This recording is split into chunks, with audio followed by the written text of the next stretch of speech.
আমাদের বাংলাদেশ নামে আমরা যে পরিচিত হই সারা পৃথিবীর সামনে, সেটার একটা কারণ আছে। আমি গলায় এটা পরে থাকি।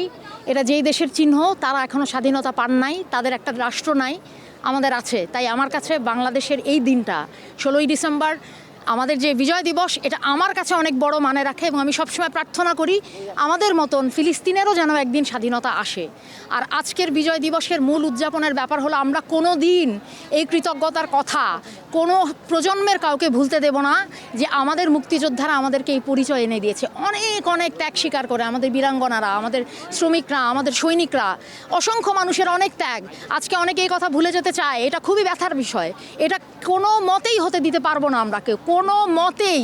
আমাদের মুক্তিযুদ্ধের ওপর, আমাদের ইতিহাসের ওপর, আমাদের বীরাঙ্গনাদের উপর, আমাদের নারীদের উপর কারোর ওপর কোনো রকম অপমান কিংবা ইঙ্গিত ইশারা আমরা সহ্য করব না।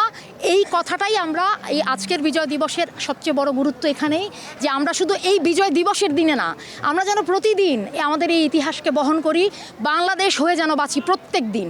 এটাই হলো আজকের বিজয় দিবসে প্রত্যেকের কাছে আমার কামনা, যে আপনারা প্রত্যেকে বাংলাদেশ হয়ে দাঁড়াবেন।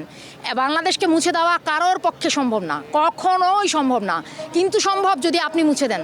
এইটুকুই অনুরোধ, এইটুকুই আমার শুভেচ্ছা। আর আজকে খুবই ভালো লাগছে, এখানে মানুষ গান শুনতে এসছে। আমাদের এই দেশ বাউলের দেশ, আমাদের এই দেশ গানের দেশ, আমাদের এই দেশ সংগ্রামের দেশ। আমরা সবাইকে নিয়ে বাঁচবো, সব কিছু নিয়ে বাঁচবো।